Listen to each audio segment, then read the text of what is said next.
Je me réjouis de vous revoir, comme à chaque fois. Donc on va commencer par la prière, parce que je crois que la prière, c'est quelque chose d'important.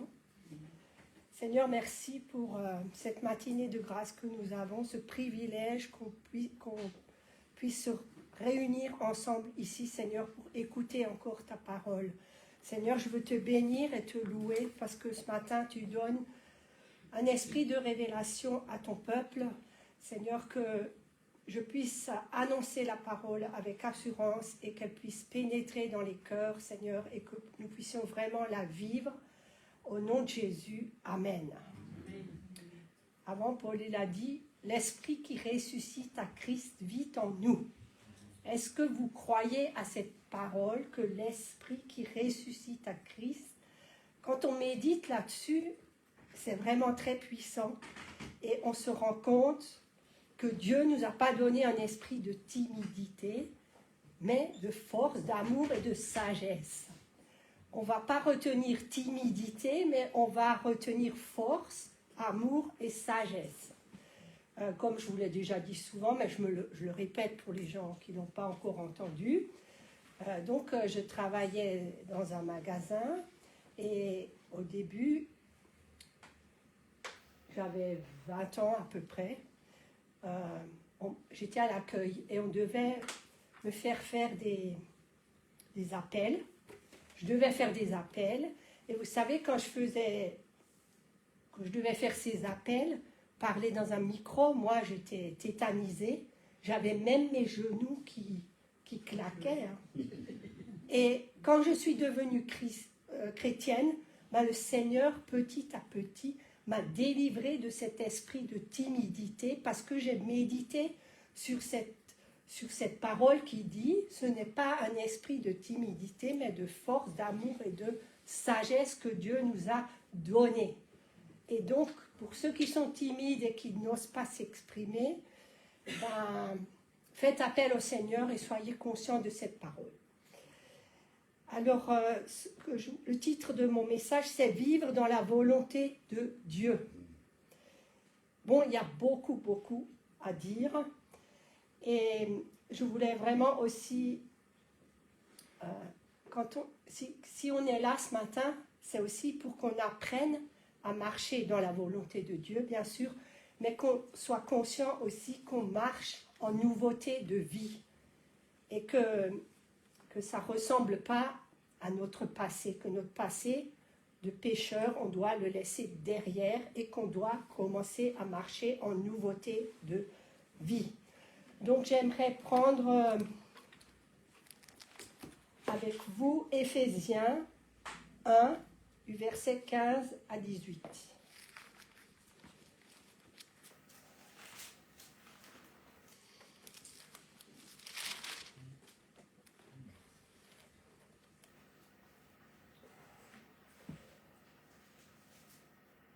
C'est pourquoi, moi aussi, ayant entendu parler de votre foi au Seigneur Jésus et de votre charité pour tous les saints, je ne cesse de rendre grâce pour vous, faisant mention de vous dans mes prières, afin que le Dieu de notre Seigneur Jésus-Christ, le Père de gloire, vous donne un esprit de sagesse et de révélation dans sa connaissance, et qu'il illumine les yeux de votre cœur, pour que vous sachiez quelle est l'espérance qui s'attache à son appel, quelle est la richesse de sa gloire, de son héritage qu'il réserve aux saints. Donc, là, il nous est dit un esprit de sagesse. La sagesse, c'est la connaissance inspirée de la parole de Dieu. Et la parole, elle dit aussi que si on manque de sagesse, on doit la demander à Dieu. Nous avons besoin d'un esprit de sagesse afin d'appliquer les vérités de Dieu dans nos vies personnelles. Pour acquérir cette sagesse, on a besoin d'être rempli du Saint-Esprit, parce que sans le Saint-Esprit, on ne peut rien faire. Être rempli du Saint-Esprit, c'est le fait d'être sous son contrôle et conduit par lui dans nos pensées – et dans nos actes au quotidien. La sagesse ne peut pas se passer de l'action souveraine du Saint-Esprit. La plénitude du Saint-Esprit ne peut pas se passer sans la soumission à la loi que le même Saint-Esprit écrit sur le cœur de ses enfants. Ce qui est aussi significatif, c'est que la plénitude du Saint-Esprit n'est possible que dans une vie d'Église, parce que c'est dans la volonté de Dieu que nous communions ensemble. Acte 2, verset 42, ça c'est un verset pour l'illustrer. Il persévérait dans l'enseignement des apôtres, dans la communion fraternelle, dans la fraction du pain et dans les prières. Et Paul y dit souvent, mais bon, je peux aussi le dire, c'est comme les 4 pieds d'une table, parce que comme ça, vous savez que je retiens aussi ce que mon mari prêche, enfin ce que la parole de Dieu prêche. C'est comme une table avec 4 pieds, la communion fraternelle, non, l'enseignement des apôtres, la communion fraternelle, la fraction du pain et les prières. Donc, persévérez dans toutes ces choses. C'est la volonté de Dieu pour vous. La communion fraternelle nous fait du bien, car elle nous aide à grandir spirituellement tout en apprenant les uns des autres. Est-ce que vous avez besoin d'encouragement? Oui. Amen. La vie est parfois rude pour chacun de nous, et nous avons tous des épreuves et on est tous sujets au découragement un jour ou l'autre. Vous ne serez jamais un chrétien efficace si vous essayez d'avancer tout seul. Vous avez besoin d'encouragement. Nous avons besoin les uns des autres. Dieu n'a pas voulu que nous traversions la vie seuls. Et j'espère que ce matin, je vais vous encourager, que ça vous remonte un peu le moral. Parce que si on regarde à Christ, forcément, on est encouragé. Donc, petite illustration de saison. J'ai trouvé cette image très belle. Les flocons de neige sont fragiles, mais lorsque des milliers d'entre eux se collent les uns aux autres, ils peuvent bloquer la circulation. C'est vrai, hein? C'est vrai, j'aurais dû vous en distribuer un à chacun, comme ça vous aurez... cette année, j'en ai fabriqué des flocons de neige en macramé. C'est vrai que j'aurais pu... Voilà, mais je ne peux pas en faire un pour chacun. Mais c'est vrai que c'est une belle image. Les flocons de neige ensemble. Ni vous ni moi ne pouvons accomplir beaucoup seuls. Mais lorsque nous faisons partie d'un groupe, ensemble, nous pouvons faire quelque chose de beaucoup plus considérable. Nous pouvons avoir un impact dans ce monde. Et bon, je pense que ces réunions de prière qu'on a fait tout au courant de la semaine ont impacté les lieux célestes. Amen. Pour cette ville de Colmar, qui a besoin que encore d'autres personnes viennent au Seigneur. Et ce matin, quand j'ai fait mon culte, j'ai lu « Car je suis avec toi », c'est l'apôtre Paul, enfin, le Seigneur qui dit ça, « Car je suis avec toi », et j'ai lu « Et j'ai un peuple nombreux dans cette ville ». Alors je me suis dit, mais c'est aussi pour moi, je peux prendre ces paroles pour moi, et je peux prendre ces paroles pour la ville de Colmar, et je pense que si on prie, quelque chose se passe. Amen. Donc pourquoi se réunir avec d'autres croyants? Parce que la parole de Dieu, elle dit, 2 valent mieux qu'un, parce qu'ils retirent un bon salaire de leur travail, car s'il tombe, l'un relève son compagnon, mais malheur à celui qui est seul et qui tombe sans avoir un second pour le relever. Le verset, c'est Ecclésiaste 4, le verset 9 et 10. Donc, ce n'est pas seulement pour les couples, ce verset, parce que, bon, Dieu, mais c'est aussi pour chacun de nous, parce que l'amitié, c'est aussi dans la parole de Dieu, et ça fait partie de la communion. Et je vous souhaite d'avoir le plus grand ami qu'il puisse y avoir ici, c'est Jésus-Christ. Donc je reviens à Éphésiens 1,15. On voit aussi qu'on a besoin d'un esprit de révélation. Le Père de gloire vous donne un esprit de sagesse et de révélation dans sa connaissance et qu'il illumine les yeux de votre cœur. Donc, la révélation, c'est lever le voile sur quelque chose qui existe. Et on peut que le réaliser lorsque Dieu enlève le voile spirituel, bien sûr, de nos yeux. Et on peut seulement aussi le réaliser quand le Saint-Esprit a vraiment pris la première place et qu'on reconnaît que le Saint-Esprit agit dans nos vies. Et alors, vous avez des fois des versets, bien sûr, ça vous est déjà tous arrivé ici, quand vous lisez pendant des, je sais pas, vous lisez plusieurs fois la Bible, forcément vous lisez plusieurs fois les mêmes versets, et d'un coup, un jour, vous avez un flash sur le verset, et ça vous pénètre à l'intérieur. Et l'autre fois, j'ai parlé avec quelqu'un et je me disais, en fait, les versets que tu retiens le mieux, c'est les versets que tu as expérimentés toi-même.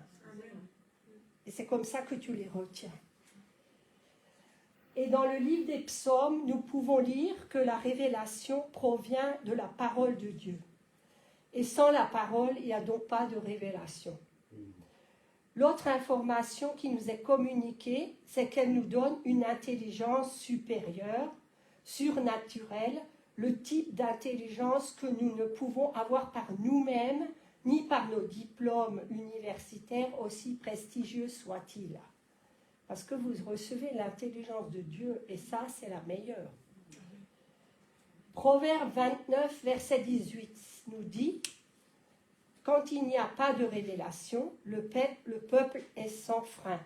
Heureux s'il observe la loi. » La révélation nous donne un guide, un code de la route pour la vie. Le peuple de Dieu a besoin de révélation, surtout en ces temps derniers. Sans révélation, on n'a pas de frein et parfois aucune retenue. Et je dirais aussi que la maîtrise de soi, ça fait partie de cette révélation qu'on peut avoir, parce qu'on ne peut que se maîtriser si on a eu que le Saint-Esprit nous a inspiré, et que des fois, dans certaines circonstances, dans nos relations, par exemple les uns avec les autres, on doit apprendre à se maîtriser. La révélation nous permet de rester dans la volonté de Dieu et de ne pas nous disperser. Avant d'être sauvés, nous faisions tout selon notre propre volonté. Est-ce que vous êtes conscient, vous ne preniez pas garde à ce que Dieu disait? Nous faisions tout pour satisfaire nos désirs égoïstes. On faisait tout aussi pour que notre vie soit heureuse, le plus agréable possible. Mais quand Jésus-Christ est entré dans nos vies comme sauveur et que nous l'avons accepté comme Seigneur, ce qui veut dire comme Maître, nos priorités ont changé. Nous nous sommes mis à son service et notre vie ne nous appartient plus. Et nous avons aussi changé de royaume. Nous sommes allés du royaume des ténèbres à la lumière. Et forcément, votre état d'esprit change. Vous savez, on doit des fois quand même regarder en arrière, bon, pas comme la femme de Lot qui s'est transformée en sel pour voir toutes les catastrophes et tout notre passé. Mais des fois, on peut, quand on a plusieurs années de conversion, on peut quand même regarder si notre vie, elle a évolué avec le Seigneur. On peut faire comme en comptabilité un bilan, voilà, pour repartir et de nouveau nous reconsacrer au Seigneur et recevoir cet esprit de révélation. Et comme on est au début de cette année, je vous encourage à chercher la face de Dieu et à recevoir des révélations pour vous-même, mais aussi pour le peuple de Dieu. Donc, ne savez-vous pas ceci? Votre corps est le temple du Saint-Esprit qui est en vous et que vous avez reçu de Dieu, et vous n'êtes pas à vous-même, car vous avez été rachetés à grand prix. Glorifiez donc Dieu dans votre corps et dans votre esprit qui appartiennent à Dieu. 1 Corinthiens 6, verset 19 et 20, c'était ça. Donc chaque croyant doit se souvenir qu'il appartient à Christ, car Christ a payé leur vie de son sang. Ce sang a racheté leur corps et leur âme. Il leur faut à présent glorifier et honorer Dieu avec leur corps. Et vous savez, si on glorifie Dieu avec notre corps, on ne peut plus aller dans les endroits où on allait avant. Nous avons reconnu qu'il nous a rachetés, nous lui appartenons, nous venons de lui et nous sommes ici pour le servir. Pour cette raison, il faut qu'un changement radical s'opère en nous. Nous ne devons plus marcher selon nos préférences, nous devons marcher selon la volonté de Dieu. Nous ne nous appartenons plus. Et l'autre fois, pour illustrer un peu ce verset, il faisait très beau dehors et j'avais vraiment envie d'aller faire une balade avec Paul. Mais bon, il fallait que j'aille laver ma maman. Et donc, je me suis dit, ma vie, elle ne m'appartient plus. Tu fais plus ce que tu veux. Ton Père du ciel, il dit, honore ton Père et ta mère. Et voilà, tu obéis. Et puis après, tu as la paix et tu as la joie parce que tu as fait ce que Dieu t'a demandé de faire. Alors, une fois que nous croyons au Seigneur, notre vie change de direction. Nous ne fixons plus notre attention sur nous-mêmes, mais sur le Seigneur. Et ça peut prendre un certain temps. Nous devons alors nous poser une question. Comment dois-je me comporter, Seigneur? Que dois-je faire, Seigneur? Et aussi, moi je crois que c'est important de remettre chaque jour, pas comme, quelque chose d'habitude. C'est une bonne habitude, mais de remettre la journée au Seigneur. Et de lire sa parole et de chercher sa face. Parce que finalement, c'est Dieu qui dirige votre vie. Et Dieu, il sait tout ce qui va se passer au courant de la journée. Si vous allez avoir une mauvaise nouvelle, si vous allez tomber en panne. Et c'est important de se mettre aussi sous le sang de Jésus chaque jour. Parce que c'est son sang qui nous protège et qui nous garde. Donc, on doit aussi découvrir que la Bible est la lettre de Dieu adressée aux hommes et que nous pouvons y trouver toutes les réponses à nos questions existentielles. Par exemple, je peux dire qu'avant ma conversion, j'avais beaucoup peur de la mort. Mais maintenant, je suis en paix avec ça et le Seigneur m'a révélé que je n'ai pas à avoir de crainte, il est là et que c'est juste qu'on est des étrangers sur la terre et que c'est un passage. Et avec vous, ça sera qu'un au revoir. Ça ne sera pas un adieu. Oui. Donc la révélation de tes paroles est claire. Elle donne de l'intelligence au simple. Psaume 119, verset 130. Alors, au simple, moi, j'estime que je suis une femme simple et que Dieu peut parler à toute personne sur terre, voilà. La révélation, littéralement, ça veut dire l'ouverture de ta parole. Pour trouver la lumière, il faut que l'Esprit de Dieu pénètre dans le sens de l'Écriture. Dieu est esprit et il parle à ton esprit par la parole. La version du Semeur a dit, quand on découvre la parole, c'est la lumière. Les gens sans expérience y trouvent le discernement. Je choisis la voie de la vérité, je place tes lois sous mes yeux. C'est une autre version qui dit ça. Donc tu trouveras aussi les réponses aux questions que tu te poses sur l'évolution du monde et sur l'époque confuse que nous traversons. Seule la parole de Dieu peut t'éclairer, te révéler la vérité et te faire connaître la volonté de Dieu. Et la vérité, vous savez qui c'est Jésus. Je suis le chemin, la vérité et la vie.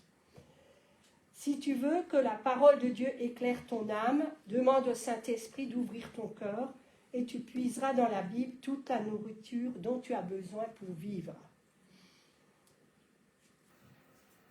1 Corinthiens 10, verset 31. Soit donc que vous mangiez, soit que vous buviez, soit que vous fassiez quelque autre chose, faites tout pour la gloire de Dieu.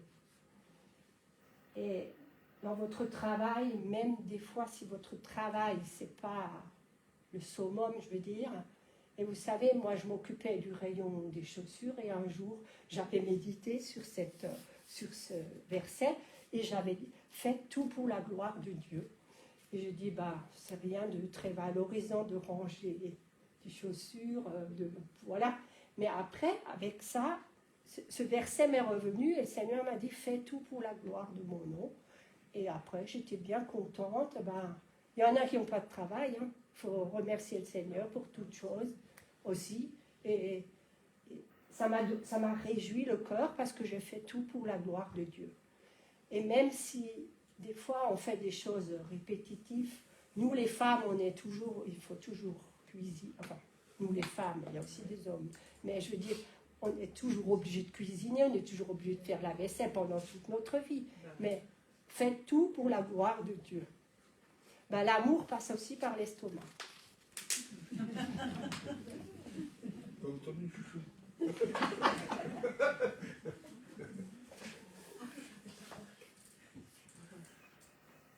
Donc, le chrétien est appelé à conduire toute sa vie, à accomplir chacun de ses actes dans l'amour pour Dieu et le prochain, dans l'obéissance à l'Écriture et pour la gloire de Dieu. Et pour cela, on peut compter sur le Saint-Esprit qui nous vient en aide. Comment le Saint-Esprit nous aide-t-il? D'abord, le Saint-Esprit nous convainc de péché. Après, il nous réconforte, il nous guide, il nous accorde aussi les dons spirituels et le désir d'obéir à Dieu. Il nous rend capables de prier et de comprendre aussi la parole de Dieu. Sans le Saint-Esprit, vous savez que vous ne pouvez rien faire. Jésus l'a compris et c'est pour cela qu'il a travaillé avec le Saint-Esprit. Nul ne peut faire l'œuvre de Dieu sans lui. Et vous n'aurez pour résultat, si vous ne travaillez pas avec le Saint-Esprit, que des vaines luttes. Vous serez toujours en train de lutter. Parce que la Bible dit, ce n'est ni par force ni par puissance, mais c'est par mon esprit, dit l'Éternel des armées. Zacharie 4, verset 6. Donc, je vous invite vraiment à rechercher le Saint-Esprit, parce que sinon, vous n'avez pas de force, vous n'avez pas de puissance. Mais quand l'Esprit de Dieu travaille en vous, il va faire des œuvres merveilleuses. Le Seigneur Jésus lui-même ne pouvait pas se passer du Saint-Esprit. Toutes les grandes œuvres qu'il a faites furent accomplies par la puissance du Saint-Esprit. Le verset qui dit ça, c'est Jean 14, verset 10. Ne crois-tu pas que je suis dans le Père et que le Père est en moi? Les paroles que je vous dis, je ne les dis pas de moi-même, et le Père qui demeure en moi, c'est lui qui fait les œuvres. Bien sûr, c'est Jésus qui parle. Si Jésus a dit, le Père qui demeure en moi, c'est lui qui fait les œuvres. Si Jésus avait besoin du Saint-Esprit, cela veut dire que vous ne pouvez rien faire sans lui. C'est pas étonnant que Dieu désire que nous soyons toujours remplis du Saint-Esprit. Éphésiens 5, le verset 18 nous dit « Ne vous enivrez pas de vin, c'est de la débauche, soyez au contraire remplis du Saint-Esprit. » Le Saint-Esprit, c'est Dieu à l'œuvre en nous, bâtissant son Église à travers nous, à chacun de nous aussi. Reconnaissez-le comme étant votre aide et vous opérerez toujours avec sa capacité et sa force. Et Saint-Esprit, je veux vraiment proclamer et je déclare que ta capacité, ta force et ta sagesse œuvrent en moi. Parce que moi, franchement, je n'aurais pas été capable de me tenir ici et de vous apporter la parole sans la capacité de Dieu. Le Seigneur, il a mis en moi. Mais bon, bien sûr, ça ne tombe pas du ciel, il faut il faut quand même persévérer, rechercher dans la parole de Dieu, il faut prier. Et il faut aussi faire ce que Dieu nous demande, bien sûr. Il brille en nous et nous fait passer des ténèbres à la merveilleuse lumière, de telle sorte que nous sommes en mesure de voir notre voie, de connaître nos sentiers et de discerner les choses de Dieu. Alors, l'Esprit de Dieu qui habite en vous permet aussi de persévérer. C'est vrai, percez et vous verrez. Donc, si vous persévérez, vous verrez la gloire de Dieu. Nos cœurs sont parfois sur le point de défaillir et de sombrer sous le poids de nos épreuves. En effet, des fois, il suffit de peu de choses. Notre corps devient faible, notre cœur aussi.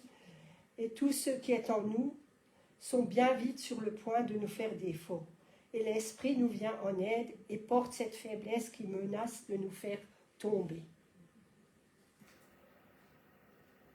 Vivre selon la volonté divine et viser le bien en toutes choses sont l'expression de la reconnaissance du croyant pour le salut que Dieu lui accorde par grâce en vertu de l'œuvre de Christ.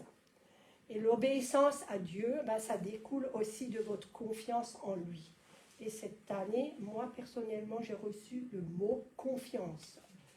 Malgré tout ce qui se passe, faisons confiance au Seigneur. Et donc, j'encourage chacun de vous à vous rapprocher davantage de notre Seigneur et à rechercher aussi profondément la révélation dans sa parole. On ne peut pas vivre dans la volonté de Dieu et avoir de révélation sans le Saint-Esprit. La volonté de notre Père est aussi que nous nous aimions les uns les autres. Et comment c'est possible? Non. J'ai bien aimé parce que le message de vendredi, c'était sur l'amour et ça faisait longtemps que, je sais pas, moi personnellement, je sais plus, j'étais plus trop consciente de ça, mais c'est en nous aimant les uns les autres qu'on fait la volonté de Dieu. Alors, or, l'espérance ne trompe point, parce que l'amour de Dieu est répandu dans nos cœurs par le Saint-Esprit qui nous a été donné. Romains 5, verset 5. Et ça, c'est aussi un verset qu'il faut s'approprier, parce que l'amour de Dieu est répandu dans nos cœurs. Donc, si l'amour de Dieu est répandu dans vos cœurs, on devrait, normalement, facilement s'aimer les uns les autres et s'accepter des fois comme on est. L'amour de Dieu nous a été donné, c'est quelque chose qui a été fait, parce que c'est marqué, l'amour est répandu dans vos cœurs par le Saint-Esprit, qui vous a été donné. Donc c'est quelque chose qui a été fait une fois pour toutes. À la nouvelle naissance, Dieu est devenu notre Père. Et vous savez qu'une des attitudes du Seigneur, c'est Dieu est amour. Donc, il est un Dieu d'amour. Nous sommes les enfants d'amour du Dieu d'amour. C'est magnifique. Par voie de conséquence, nous sommes nés de l'amour et possédons la nature de Dieu qui est amour. Amen. Et ce matin, je vais vite, parce que je prépare toujours le message à l'avance, mais je relis. Et ce matin, j'ai médité encore sur ce verset. Tu aimeras le Seigneur ton Dieu de tout ton cœur, de toute ton âme et de toute ta pensée, et tu aimeras ton prochain comme toi-même. Donc, Éphésiens 5, versets 15 à 20. Ainsi, prenez bien garde à votre manière de vivre.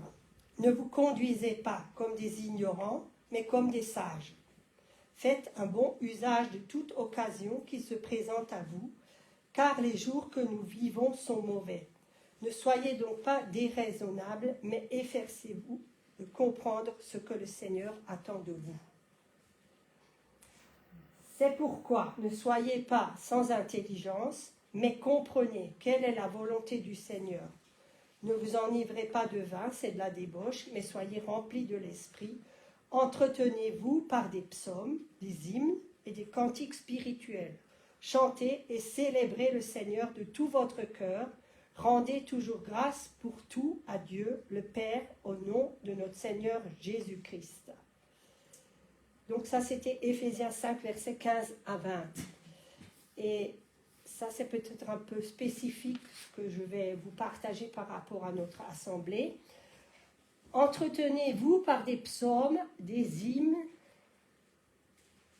Et ce matin, j'ai pensé aussi à ce verset qui dit que tout ce qui respire loue le Seigneur. Donc si vous respirez, enfin j'espère pour vous, ben vous pouvez louer le Seigneur, parce que le Seigneur il regarde au cœur, il ne regarde pas à votre voix. Et des fois, on dit au Seigneur, enfin je ne vais pas dire en blaguant, mais les anges rectifient, hein, si vous ne chantez pas juste, parce que vous devez chanter avec votre cœur. Et donc, dernièrement, je suis tombée sur un article de Luther, le chant et la musique. Et j'ai appris des choses que j'ignorais un petit peu. Et j'ai donc immédiatement pensé à ce verset de la Bible qui nous dit qu'il est important de nous entretenir par des psaumes et des hymnes et de chanter à Dieu de tout notre cœur. Et ça, j'aimerais vraiment que ça se produise ici, qu'on puisse s'entretenir. Bon, on a déjà commencé, je veux dire, mais je trouve que ce n'est pas suffisant, qu'il faudrait plus de vie, qu'on lit peut-être plus les psaumes et qu'on chante. Un hymne, c'est comme la Marseillaise, je veux dire, mais c'est comme un chant, c'est un cantique. Voilà. Et donc ça, c'est aussi dans la volonté de Dieu. Lorsqu'on se réunit et que nous lui apportons nos louanges et notre adoration, nous lui rendons un culte agréable. Et voici ce que disait Luther, le grand réformateur. Comme la parole de Dieu, la musique est un don que Dieu fait aux hommes pour qu'ils l'honorent. Donc, honorer Dieu par la musique et par le chant. Ce n'est qu'à l'homme que Dieu a fait le cadeau de la voix chantante liée à la voix parlante, pour qu'il sache qu'il doit louer Dieu en parole et en musique. C'est vrai, nous, on est les seuls, les êtres humains, à pouvoir parler et chanter. Les oiseaux, ils peuvent que chanter, par exemple. Après, la parole de Dieu, c'est la musique qui influence le plus sur notre morale. C'est Luther qui disait ça, mais moi je pense que c'est vraiment vrai ce qui est dit là. 1 Samuel 16, 23. Et lorsque l'Esprit de Dieu était sur Saul, David prenait la harpe et jouait de sa main. Saul respirait alors plus à l'aise et se trouvait soulagé, et le mauvais esprit se retirait de lui. Est-ce que c'est possible que, par exemple, dans cette assemblée, se produisent des gens qui viennent, des non-chrétiens, je veux dire, et quand ils rentrent et qu'ils soient visités par la musique et le chant, parce que ça libère des paroles, et vous savez que les paroles, ça libère la vie. Est-ce que c'est possible que des personnes soient libérées d'un mauvais esprit? Moi, je pense que oui, c'est possible. Que Dieu libère encore aujourd'hui de mauvais esprits quand on est dans la louange et l'adoration. Le Saint-Esprit aime habiller sa parole de musique pour mieux nous toucher, c'est-à-dire apaiser ou réjouir les cœurs. La musique d'église, je parle l'église avec un grand E, inspirée par le Saint-Esprit, fait fuir le diable et les démons, chasse les tentations et a une action bénéfique sur l'humour et le caractère des gens.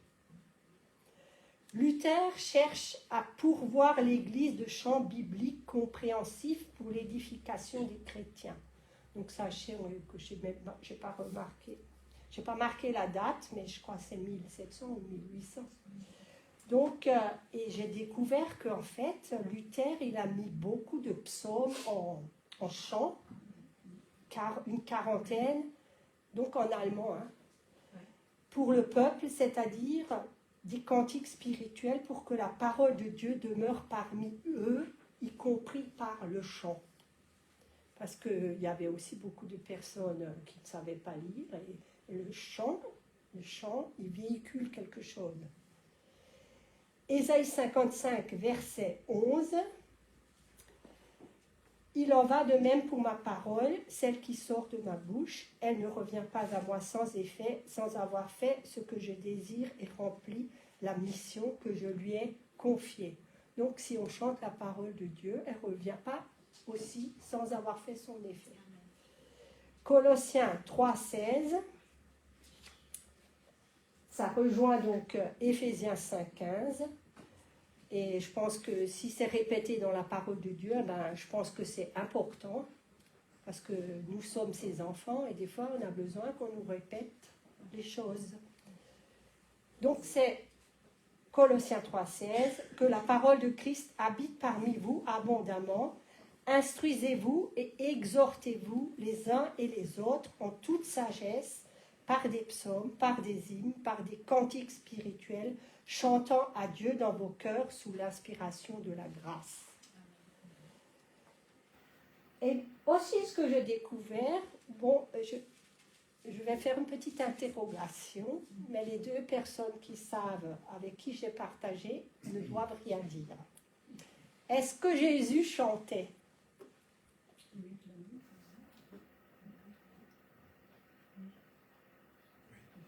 Puisque les psaumes étaient chantés. Et oui, déjà ça. Et quelqu'un peut me dire un verset où ça se trouve.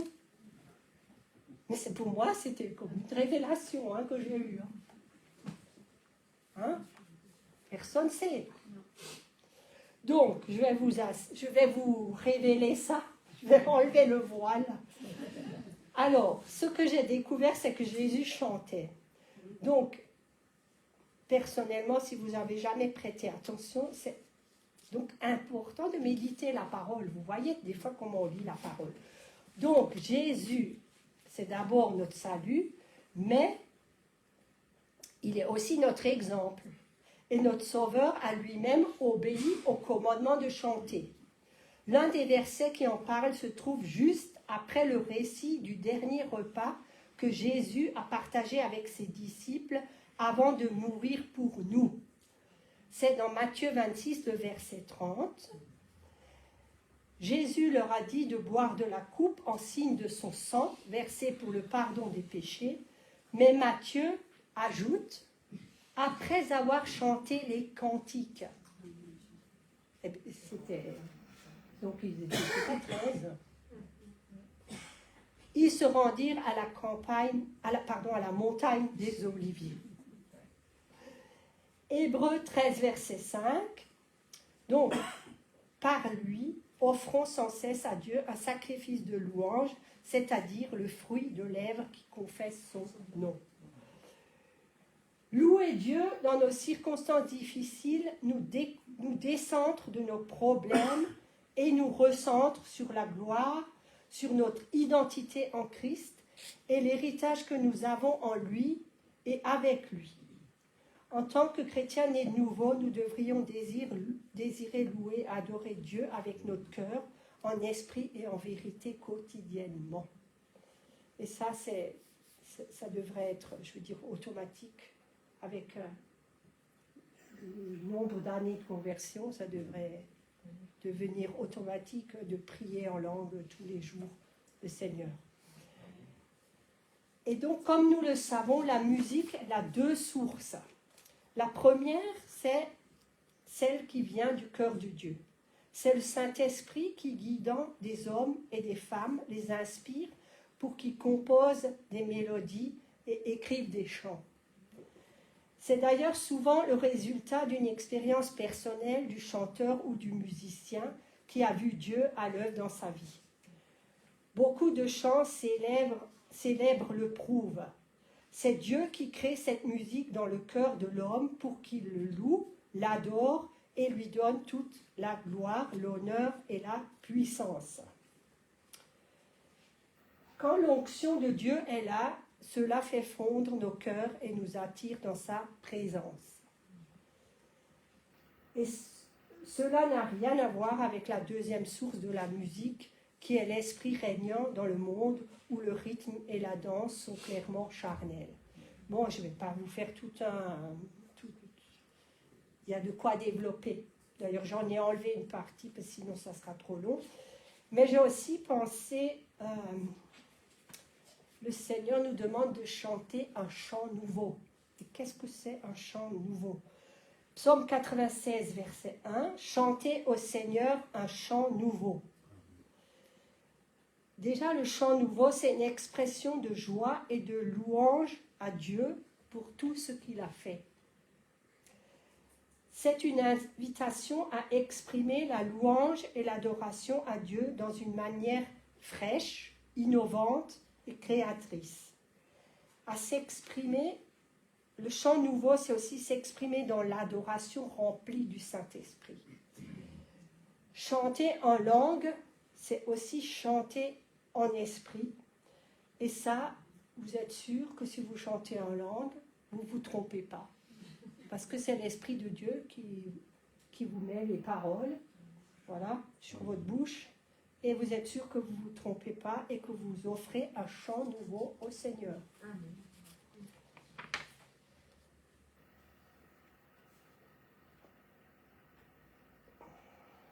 Donc, pour conclure, aujourd'hui, est-ce qu'on peut dire au Seigneur, je veux vivre non selon ma volonté, mais selon la tienne? Et on va s'apercevoir que si on obéit à la volonté de Dieu, plus nous obéissons à la volonté de Dieu, plus nous aurons la paix et une joie intérieure. Et ça crée un changement merveilleux en nous. Et si vous avez la joie, vous savez, la joie, c'est quelque chose qui se communique. Et il y a des personnes qui peuvent venir vers vous et vous demander des questions, pourquoi tu es joyeux, et vous pouvez vous annoncer Christ, en fait. Même si tu ne comprends pas sa volonté, même si sa volonté te semble bizarre, difficile à suivre, ah ben, obéis. Tu ne regretteras jamais d'avoir obéi à Dieu et tu ne seras jamais confus d'avoir fait la volonté de Dieu. Car il est le Dieu qui ne se trompe jamais. Et en fait, vous avez à rendre compte à qui? Un jour, à Dieu. Ce qui te dit de faire, c'est quelque chose qui est pour ton bien. C'est quelque chose qui est pour ton salut. Il te connaît avant ta conception dans le ventre de ta mère, et c'est lui qui t'a donné le souffle de vie, et aujourd'hui, il tient encore ta vie entre ses mains, et faire sa volonté, ce n'est pas une erreur, mais c'est une bonne décision pour ta vie. Et je vais terminer par la prière. Seigneur, merci parce que ta parole encore aujourd'hui nous révèle des choses. Merci que chacun de nous puissions faire ta volonté. Seigneur, tu es le même hier, aujourd'hui, éternellement, et tu nous continues à nous aider par ton Saint-Esprit qui habite en chacun de nous. Seigneur, moi personnellement, je désire t'obéir et faire ta volonté, me reconsacrer à toi. Et Saint-Esprit, brise en moi tout ce qui résiste encore. Et Seigneur, je veux revoir mon comportement, Seigneur, afin de l'ajuster et qu'il soit vraiment dans ta volonté. Je prie pour mes frères et sœurs qui puissent se joindre à ma prière et que ton Saint-Esprit les convainc d'aller toujours plus loin avec toi, Saint-Esprit, et de marcher dans ta volonté. Merci pour cette grâce que nous avons de te connaître. C'est vraiment un privilège. Merci pour ton amitié, Seigneur Jésus. Merci parce qu'on peut tout te confier. Et merci parce que tu veux aussi voir ton peuple avancer. Et je te bénis pour l'œuvre que tu vas faire par la puissance de ton Saint-Esprit en chacun de nous. Au nom de Jésus, Amen. Amen. Amen.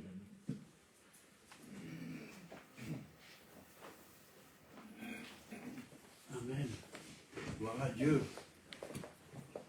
Voilà. Nous saluons Euphrasie qui est sur le live de la Roumanie avec toute sa famille. Soyez bénis, encouragés. On vous aime, on prie pour vous. Amen.